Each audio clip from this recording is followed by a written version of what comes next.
ಎಲ್ಲರಿಗೂ ನಮಸ್ಕಾರ. ನಾನು ಕುಮಾರ್ ರೆಡ್ಡಿ ಚಿಂತಾಮಣಿ. ಮೊನ್ನೆ ಆಡಿಯೋ ವೈರಲ್ ಆಯ್ತಲ್ವಾ, ಅದ್ರ ಬಗ್ಗೆ ಕೆಲವು ಮಾತುಗಳು ಹೇಳೋಕ್ಕೆ ಇಷ್ಟಪಡ್ತೀನಿ. ಆಡಿಯೋ ವೈರಲ್ ಆಯ್ತಲ್ವಾ, ಯಾರನ್ನೋ ಕರ್ಕೊಂಬಂದು ನಮ್ಮ ಶಿಡ್ಲಘಟ್ಟದಲ್ಲಿ ಅಭ್ಯರ್ಥಿಗಳು ಕೆಲವರು ಯಾರನ್ನೋ ಕರ್ಕೊಂಬಂದು ಹೆಂಗಸರನ್ನ ಕರ್ಕೊಂಬಂದು 300 ಕೊಡ್ತೀನಿ 500 ಕೊಡ್ತೀನಿ, ಈ ಥರ ಬೈರಿ, ಈ ಥರ ಹೇಳ್ರಿ, ಈ ಥರ ಕಂಪ್ಲೇಂಟ್ ಕೊಟ್ರಿ ಅಂತ ಹೇಳಿಸ್ತಾ ಇರೋದು ಸರಿ ಇಲ್ಲ. ಅವರನ್ನು ಉದ್ದೇಶಪೂರ್ವಕವಾಗಿ ಕರ್ಕೊಂಬಂದಿದ್ದೀರಿ ಅಂತ ಅವರ ಹೇಳಿಕೆಯಲ್ಲೇ ಕೊಟ್ಟಿದ್ದಾರೆ. ಈ ಥರ ಎಲ್ಲ ನೀವು ಹತಾಶೆಯಿಂದ ಮಾಡ್ತಾಯಿದ್ದೀರಾ. ಇದೆಲ್ಲ ತುಂಬ ತಪ್ಪು. ನೀವು ಎಷ್ಟೇ ಮಾಡಿರಿ, ನೀವೇನೇ ಮಾಡಿರಿ, ಸುಧಾಕರಣ್ಣ ಮೇಲೆ ಗುಬೆ ಕೂರಿಸುವಂಥ ಕೆಲಸ, ಅವ್ರನ್ನ ಸೋಲಿಸುವಂಥ ಕೆಲಸ ಯಾವತ್ತಿಗೂ ಮಾಡೋಕ್ಕಾಗಲ್ಲ. ಯಾಕಪ್ಪ ಅಂದರೆ ಸುಧಾಕರಣ್ಣಗೆ ಚಿಂತಾಮಣಿಯಲ್ಲಿ ಡೈಯಾರ್ಡ್ ಫ್ಯಾನ್ಸ್ಗಳಿರೋದು, ಅಂಥ ಇಂಥ ಅಭಿಮಾನಿಗಳೆಲ್ಲ ಇರೋದು. ಎಷ್ಟು ವರ್ಷಗಳಿಂದ ಅವ್ರು ಎಷ್ಟೆಷ್ಟು ಕೆಲಸಗಳು ಮಾಡಿದ್ದಾರೆ ಚಿಂತಾಮಣಿಯಲ್ಲಿ ಗೊತ್ತಾ? ಬೇರೆಯವ್ರು ಯಾರಾದರೂ ಒಂದೇ ಒಂದು ಹೇಳ್ಕೊಳ್ಳೋ ಅಂಥದ್ದು ಒಂದು ಕೆಲಸ ಮಾಡಿದ್ದೀನಿ ಅಂತ ತೋರ್ಸೋಕೆ ಹೇಳ್ರಿ. ಚಿಂತಾಮಣಿ ಹುಟ್ಟಿರೋ ಆವಾಗಿಂದ ಇದುವರೆಗೂ ಯಾರು ಏನು ಮಾಡಿಲ್ಲಪ್ಪ. ಇವತ್ತಿನ ದಿನ ಕಾಲೇಜ್ ಇಂಪ್ರೂವ್ಮೆಂಟ್ ಆಗಲಿ, ಪಾಲಿಟೆಕ್ನಿಕ್ ಇಂಪ್ರೂವ್ಮೆಂಟ್ ಆಗಲಿ, ಇವಾಗ ಇಂಜಿನಿಯರಿಂಗ್ ಕಾಲೇಜ್ ಕಟ್ಟಿಸ್ತಾ ಇದ್ದಾರೆ, ಮೆಡಿಕಲ್ ಕಾಲೇಜ್ ಬರ್ತಾ ಇದೆ. ಅವ್ರ ಎಜುಕೇಷನ್ ಮಿನಿಸ್ಟ್ರಾಗಿ ಎಲ್ಲ ತುಂಬ ಇಂಪ್ರೂವ್ಮೆಂಟ್ ಮಾಡ್ತಾ ಇದ್ದಾರೆ.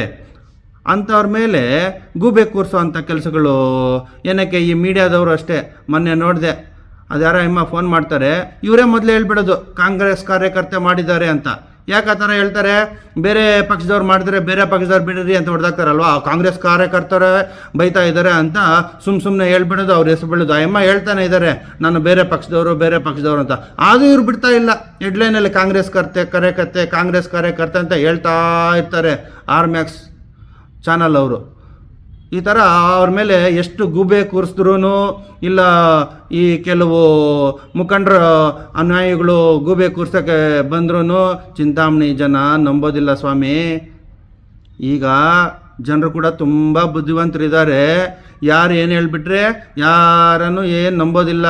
ನೀವು ಶಿಡ್ಲಘಟ್ಟದವರೇ ಆಗಲಿ, ಕೆಲವರು ಶಿಡ್ಲಘಟ್ಟದವರೇ ಆಗಲಿ, ಇಲ್ಲ ಆರ್ಮ್ಯಾಕ್ಸ್ ಅವರೇ ಆಗಲಿ, ಇಲ್ಲ TV ಚಾನಲ್ಗಳವರೇ ಆಗಲಿ, ಸುಧಾಕರಣ ಬಗ್ಗೆ ಸರ್ಟಿಫಿಕೇಟ್ ಕೊಡೋ ಅಷ್ಟು ನೆಸೆಸಿಟಿ ಇಲ್ಲ ಸ್ವಾಮಿ ಚಿಂತಾಮಣಿ ಜನತೆಗೆ ಸುಧಾಕರಣ ಏನಂತ ಚೆನ್ನಾಗಿ ಗೊತ್ತಿದೆ. ಯಾರೋ ಬಂದು ಎಲ್ಲಿಂದನೋ ಬಂದು ಸರ್ಟಿಫಿಕೇಟ್ ಏನು ಕೊಡೋ ನೆಸೆಸಿಟಿ ಇಲ್ಲ. ಅವರು ನಮ್ಮ ಹೃದಯದಲ್ಲಿದ್ದಾರೆ. ಇನ್ನೂ ಒಂದು ಹೇಳ್ತೀನಿ, ಅವ್ರ ಮನೆ ಹತ್ರ ದಿನಾಗಲೂ ಅವ್ರು ಬಂದಾಗಲೆಲ್ಲ 300 ಜನ ಇದ್ದಾರೆ. ಹತ್ರ ಎಷ್ಟೆಷ್ಟು ಸಹಾಯಗಳು ಮಾಡಿಸ್ಕೊಂಡು ಹೋಗ್ತಾರೆ ಗೊತ್ತಾ? ಶಿಡ್ಲಘಟ್ಟದವರು, ಶ್ರೀನಿವಾಸಪುರದವರು, ಆ ಊರು ಈ ಊರು ಅಂತ ಪಕ್ಷ ಭೇದ ಭಾವ ಇಲ್ಲದೆ JDS ಅವ್ರು ಬಂದು ಮಾಡಿಸ್ಕೊಂಡು ಹೋಗ್ತಾರೆ, BJP ಅವ್ರು ಬಂದು ಮಾಡಿಸ್ಕೊಂಡು ಹೋಗ್ತಾರೆ, ಎಲ್ಲ ಅವ್ರವ್ರ ಕೆಲಸಗಳು ಮಾಡಿಸ್ಕೊಂಡು ಹೋಗ್ತಾರೆ. ನಾವು ಮುಖಂಡರುಗಳು ಅವ್ರ ಹತ್ರ ಮಾತಾಡಬೇಕಂದ್ರೇ 1 ಅವರ್ ಇರಬೇಕು. ಮೊದಲು ಕಾರ್ಯಕರ್ತರು ಸಾಮಾನ್ಯ ಪ್ರಜೆಗಳದ್ದು ಸೇವೆ ಮಾಡ್ತಾರೆ, ಅವ್ರಿಗೆ ಸಹಾಯ ಮಾಡ್ತಾರೆ, ಮತ್ತೆ ಮುಖಂಡರನ್ನು ಮಾತಾಡ್ತಾರೆ. ಅಂತಹ ವ್ಯಕ್ತಿ ಅವ್ರದ್ದು ದಿನಚರಿಗಳು ಗೊತ್ತಾ ನಿಮಗೆ? ಎಷ್ಟು ಅವರ್ ವರ್ಕ್ ಮಾಡ್ತಾರೆ, ಸರಿಯಾಗಿ ಊಟ ಮಾಡಿ ಟೈಮ್ ಟು ಟೈಮು. 3 ವರ್ಷ ಆಗಿರ್ತದೆ ಅವ್ರಿಗೆ. ಮಧ್ಯಾಹ್ನ 4 ಗಂಟೆಗೆ ತಿಂತಾರೆ, 5 ಗಂಟೆಗೆ ತಿಂತಾರೆ, ಯಾರೋ ಫಂಕ್ಷನ್ಗೆ ಹೇಳಿರ್ತಾರೆ, ಅಲ್ಲೋಗಿ ತಿಂದಿರ್ತಾರೆ. ರಾತ್ರಿ 11 ಆಗುತ್ತೆ, 12 ಆಗುತ್ತೆ. ಬೆಳಿಗ್ಗೆನೇ ಎದ್ದಿರ್ತಾರೆ. ಬೆಳಿಗ್ಗೆನೇ ಮನೆ ಹತ್ರ ಜನರು ಅವ್ರ ಕಷ್ಟಗಳಿಗೋಸ್ಕರ ಬಂದಿರ್ತಾರೆ. ಅವ್ರ ಕಷ್ಟಗಳನ್ನೆಲ್ಲ ಅವ್ರ ಕೈಯಲ್ಲಿ ಆದಷ್ಟು ಎಲ್ಲ ಹೆಲ್ಪ್ ಮಾಡ್ತಾನೇ ಇರ್ತಾರೆ. ಇಂಥವ್ರ ಮೇಲೆ ನೀವು ಬಂದು ಗೂಬೆ ಕೂರಿಸೋದು ಅಲ್ಲ ರೀ. ಚಿಂತಾಮಣಿಯಲ್ಲಿ ಎಷ್ಟು ಫಂಡ್ಸ್ ತಂದಿದ್ದಾರೆ, ಇನ್ನು ಮುಂದೇನೂ ಅಷ್ಟು ಯಾರೂ ತರೋಕ್ಕಾಗಲ್ಲ. ಬೇರೆ ಯಾವ ತಾಲೂಕು ನನ್ನ ಗೊತ್ತಿರೋ ಪ್ರಕಾರ ನನಗೆ ಯಾವುದು ಅಷ್ಟು ಫಂಡ್ಸ್ ಹೋಗೇ ಇಲ್ಲ. ಅಷ್ಟು ಕೋಟಿಗಳು ತಂದಿದ್ದಾರೆ, ಎಷ್ಟು ಅಭಿವೃದ್ಧಿ ಮಾಡ್ತಾ ಇದ್ದಾರೆ. ಇನ್ನೂ ಒಂದು ಹೇಳ್ತೀನಿ, ತಿಳ್ಕೊಳ್ರಿ.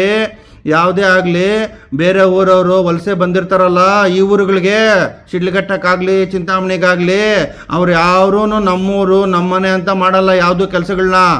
ಇಲ್ಲಿ ಹುಟ್ಟು ಇಲ್ಲಿ ಬೆಳೆದಿರೋರೇ ನಮ್ಮೂರು ನಮ್ಮನೆ ಅಂತ ಯಾವತ್ತೂ ಚಿಂತಾಮಣಿಗೋಸ್ಕರ ದುಡಿತಾನೇ ಇರ್ತಾರೆ. ಅದನ್ನು ಒಂದು ಉನ್ನತ ಸ್ಥಾನದಲ್ಲಿ ತೆಗೆದುಕೊಂಡು ಹೋಗ್ಬೇಕಂತ ಅವರು ಕಷ್ಟಪಡ್ತಾನೇ ಇರ್ತಾರೆ. ಬೇರೆಯವ್ರಿಗೇನು ಕೆಲಸ? ಇವತ್ತು ಬರ್ತಾರೆ, 1 ಸಲ 2 ಸಲ ಸೋತಿದ್ರೆ ಬೇರೆ ತಾಲೂಕು ನೋಡ್ಕೊತಾರೆ, ಅಲ್ಲೋಗಿ MLA ಆಗ್ತಾರೆ, ಇಲ್ಲೇ ಇರ್ತಾರೆ. ಏನೋ ಫಿಕ್ಸ್ ಏನಾದರೂ ನೋಡ್ರಿ. ಇವಾಗ ಒಂದೊಂದು ಸಲ ಸೋತಿದ್ದಾರೆ ಶಿಡ್ಲಘಟ್ಟದಲ್ಲಿ, ಚಿಂತಾಮಣಿಯಲ್ಲಿ ಒಂದೊಂದು ಸಲ ಸೋತಿದ್ದಾರೆ. 2ನೇ ಸಲ ಸೋತಿದ್ರೆ ಕಣ್ಣಿಗೆ ಕಾಣಿಸಲ್ಲ, ಯಾರೂ ಇರಲ್ಲಪ್ಪ. ಕೊನೆಗೆ ಆಗೋದು ಚಿಂತಾಮಣಿಗೆ ನಮ್ಮ ಸುಧಾಕರಣ್ಣನೇ. ಇಷ್ಟೆಲ್ಲ ಹೇಳಿ ನನ್ನ ಮಾತುಗಳನ್ನ ಮುಗಿಸ್ತಾ ಇದ್ದೀನಿ.